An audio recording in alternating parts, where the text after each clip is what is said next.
At the Duyen Hotel, whispers about the room at the end of the corridor carry an unforgettable dread.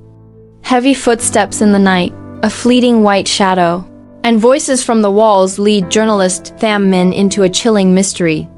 Is it ghosts or a hidden crime? With intern Thao Lin, he uncovers the truth behind room 214, where urns of ashes conceal a sinister plot. Dive into this haunting tale, from eerie rumors to a shocking revelation that will keep you glued to every word. Someone once whispered to me, their voice laced with mystery, that when staying at a hotel, you should absolutely avoid choosing the room at the end of the corridor. They claim that such places are heavy with dark energy, where shadowy figures silently glide through the night. As an investigative journalist, constantly traveling from the bustling streets of Saigon to quiet rural towns, I never believed in ghostly rumors. To me, they were merely products of vivid imaginations, fueled by cold, windy nights in unfamiliar lands.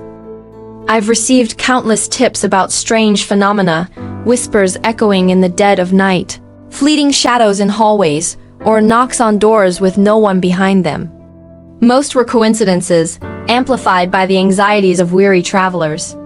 But there was one time when fear truly seeped into my bones, sitting in a silent room, the dim yellow light from a desk lamp struggling to fend off the darkness, while strange sounds, sometimes near, sometimes far, emanated from the room next door. Then, suddenly, heavy footsteps echoed down the corridor, making my heart pound in my chest. When I pushed past my fear and summoned the courage of an investigative journalist to uncover the truth, I realized that the reality was far more terrifying than any ghost. The secrets hidden behind the door at the end of the corridor led me into a story that even the most horrifying nightmares could not rival. The story began at the Duyen Hotel, infamous for rumors that it was a place for guests not of this world. The tip came from a young woman named Lanh, who claimed that the previous night, she had stayed in the room at the end of the corridor and was scared out of her wits.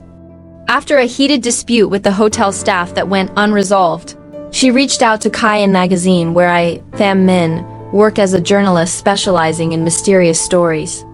Intrigued, I brought along Duyen Thao Lin, a young, enthusiastic but inexperienced intern, to investigate.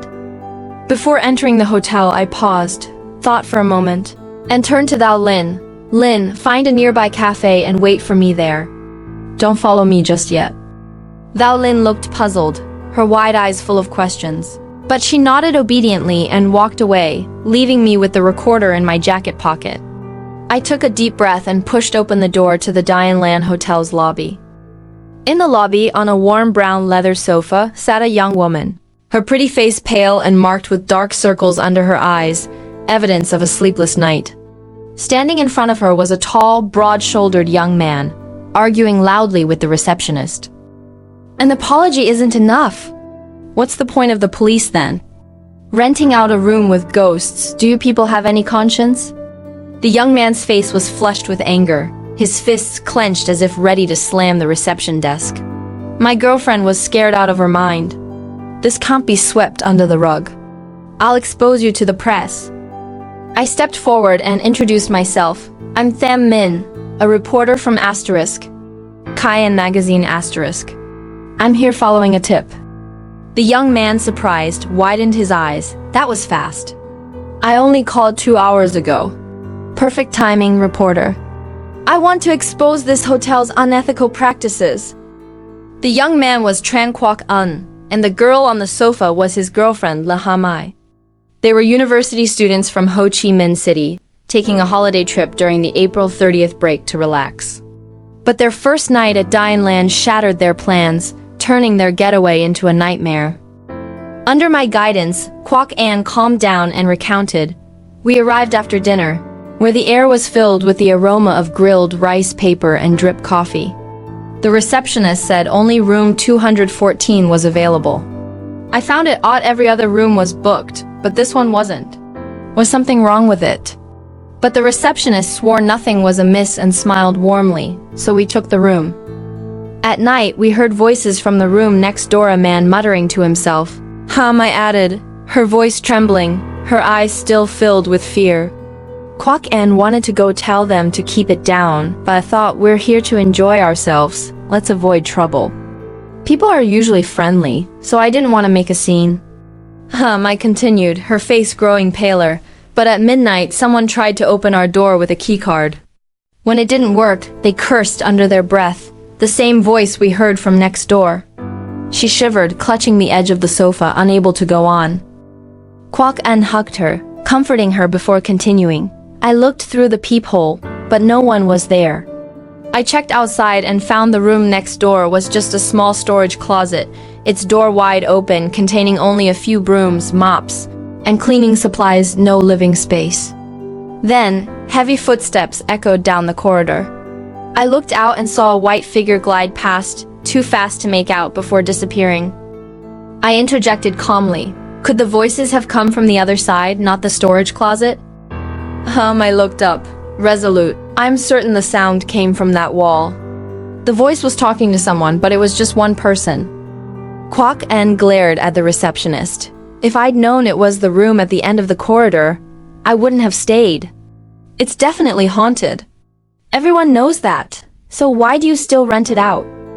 The receptionist, a young woman named Duyen, had red eyes and a trembling voice. I'm new here. I didn't know about this. How could there be ghosts? I grew up here and never heard such stories. She was on the verge of tears, her hands twisting nervously, clearly overwhelmed by Kwok En's anger. Though I felt sympathy for her, I said sternly, whether there are ghosts or not, you need to explain this strange experience clearly. Guests come here to rest, not to be terrified. I don't know, but there's definitely no ghosts, Duyen replied, her voice lacking confidence, her eyes darting around nervously. The atmosphere in the lobby grew tense. At that moment, a man in a suit, sweating profusely, rushed in. Duyen, what's going on? I got a call from the city cultural department this morning saying someone filed a complaint against us.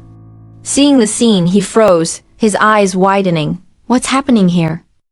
Brother Kai, Duyen said tearfully, recounting the incident, her voice shaking. The manager, Nguyen Trong Kai, shouted in frustration. Room 214?